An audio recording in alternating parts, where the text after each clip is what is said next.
All right, guys, just like you saw the examples, we're going to be making some woven creatures today, or at least starting them. This is a weaving project, which means it's going to take a few weeks to complete. To start, everybody is going to receive a loom.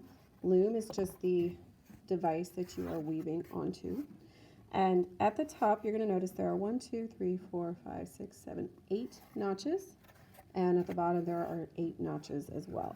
So the first thing we have to do today is go ahead and put the warp onto our loom. The warp is the part, the strings, that everything else will go through. So for our warps, for our looms, first thing you're going to use is a pipe cleaner on each side. This is the part, the wire inside it, that makes the creature stand up and allows it to be flexible. So I'm going to put it through the first notch, so the very first notch on the left, and if you notice on the back, all I'm doing is just bending it over. So that is my first notch for my loom. I'm going to do the exact same thing on the farthest notch.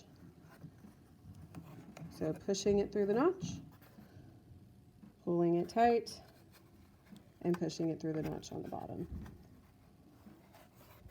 So these are going to be the outside pieces and the flexible part of your weaving. Now, for the rest of the weaving, we are going to be using yarn. So at the top, I'm simply going to flip it to the back and put the yarn through the first notch that I see.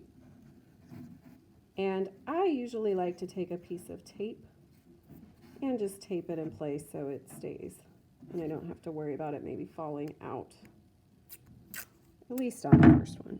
So just a piece of masking tape to keep that down. Now this part is pretty simple. I've got my first notch on the left. I'm going to take it, put it through the first notch on the bottom, wrap it, and if you notice, I'm going to wrap it all the way around through the second notch. Take it down to the second notch on the bottom, wrap it all the way around. Third notch, wrap it down, third notch, fourth notch. And if you notice, I'm just going around my loom. Now you can pick the colors for your pipe cleaners, you can pick the colors for your string or your yarn, but this is how we begin the weaving process. When you've done it and it is done correctly, your weaving should look like this. So once again, I'm going to turn it on the back, take a piece of masking tape, and make sure that that is nice and tight and secure as I finish it down. Also, take a piece of masking tape and write your name on it so that we don't get confused as to whose weaving is whom for future classes. All right, guys, let's get that step done. All right, now that we have gone ahead and put the warp on our loom, we need to begin the actual weaving process. So first thing is first, we're going to have to tie a knot onto our warp. I am going to have you weave about this length, about 6 inches of weaving is what you're going to be doing on your loom. That's going to give you a nice long woven creature. And to do that, we're going to make sure that we get those. That means you've got about 1.5 inches or 3 finger spaces on each end of your loom that you're not going to add any weavings to. That also means that we have to tie our knot to get the yarn onto the loom right at about that spot on the very far left pipe cleaner that we have. Now, you can tie a knot however you want to tie a knot to get it on here. I'm going to show you one of the ways I find the easiest to make a knot. So, simple way to tie a knot with just one string on top of another is go ahead and put it under the pipe cleaner. And you're going to cross it. So now I've got an X shape and a hole. So it's going to cross, make an X, loop underneath, and pull it tight. And then I'm going to do the exact same thing again. So X, This time I'm going to pull it over and loop through the hole from the top. And that should get me nice and tight started on my loom so I'm ready for my weaving process. I tend to, once I get it pulled tight, I like to go ahead and snip off that little bit of extra yarn that's on there so that I don't have any extra stuff just hanging off. Now, with the other side of my yarn, I'm going to use my big needle that I've got, and I'm going to thread the needle. If you would like to tie the yarn to the needle, you're welcome to do that, but you don't have to. I tend to not do it just because it's easier for me to get off at the end. Now, this is a nice, big, flexible needle, and it's just going to help us weave back and forth through our loom. So, I'm always going to go over first for this particular weaving. So it is over my pipe cleaner, under, over, under, over, under, over, under, and pull it all the way through. Now, if you have chosen a long piece of yarn for your first color, that's a lot of pulling. So it is up to you how long or short you want that to be. And remember, as we weave, you get to decide your color pattern. So at any point, if you feel like you've gotten enough of a certain color, go ahead and cut it and get a new color. Now I'm going to go back through in the other direction. And once again, it's over first. You will always go over first, then under, over, under, over, under, over, under.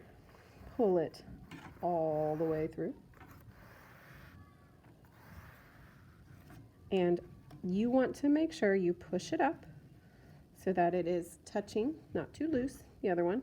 And make sure you're not pulling your weaving too tight as you go through, because you don't want to get a weaving that's all clumped up together. All right, I'm going to do a few more just to make sure we've all got it. Over, under, pull it through.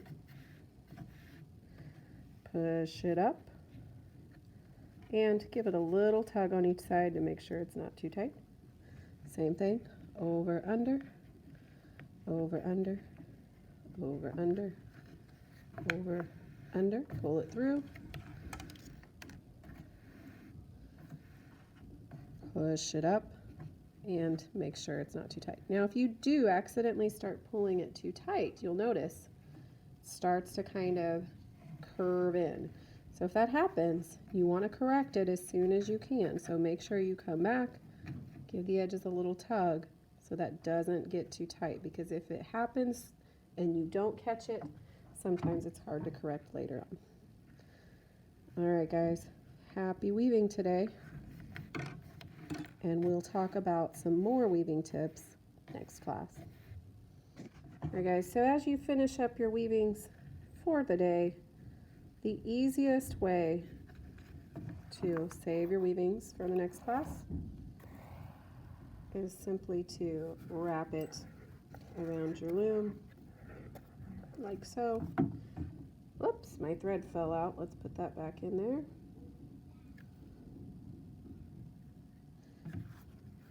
And you can always just slide your needle through so it stays put together.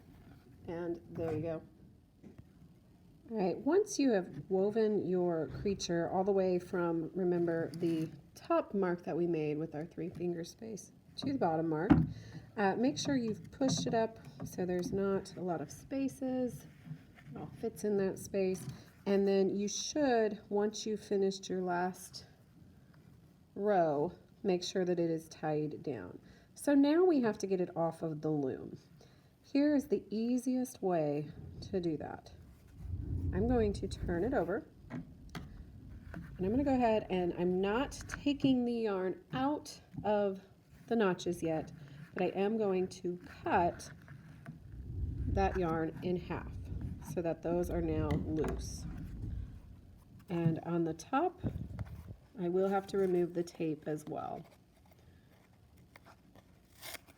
like so. And on the bottom, also going to remove my tape So even though it isn't officially off of the loom yet, you've now freed it all up so that we can remove it. So I'm going to flip it back over. And I'm going to start by removing the first 2 pieces of yarn from the top. And all I have to do is tie them together. Remember, to tie a knot, we are crossing it, going around and through the hole, and pulling it tight. And I would go ahead and do that twice. So cross it, around through the hole, pull it tight. Now, you're going to do the same thing to the next 2. So I'm removing 2 pieces of yarn that are next to each other at a time. Cross, through, round and through the hole, pull tight. Cross, around through the hole, pull tight. If you notice, I am pulling it tight, but I'm not trying to yank it as hard as I can because I don't want this to all get squished together. And I'm going to do the last 2 pieces of yarn. Cross, through the hole, pull tight. Cross, through the hole, pull tight. And I'm going to flip it over and do the same on the other side. Let's speed that up a little bit here. Now with all this loose yarn that I have, we're going to take some scissors and just trim that down a little bit. We don't want it to show too much. Okay, now it is almost ready to be removed completely from your loom at this point. I am going to go ahead and trim my yarn. I don't like all that extra yarn hanging off.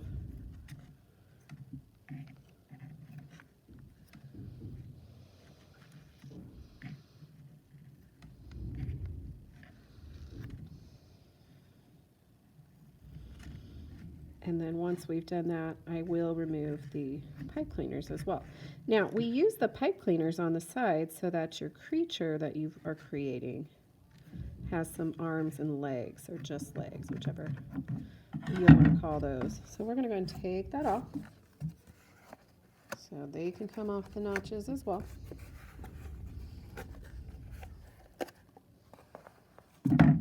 And with the pipe cleaner, you can now kind of bend that creature into whatever shape you would like. And then I do have several pieces of foam. We have construction paper. We have different things you can use to add parts to your creature. So if you want to maybe cut out some construction paper feet to put on your creature, you want to put some wings coming off of it, you just want to put a couple googly eyes, whatever you want to do to make it look more like the creature you're intending is fine. I'm going to have mine kind of stand up here. There he is. Okay, and that is it, guys. So other than decorating your creature, you are done. All right, get started.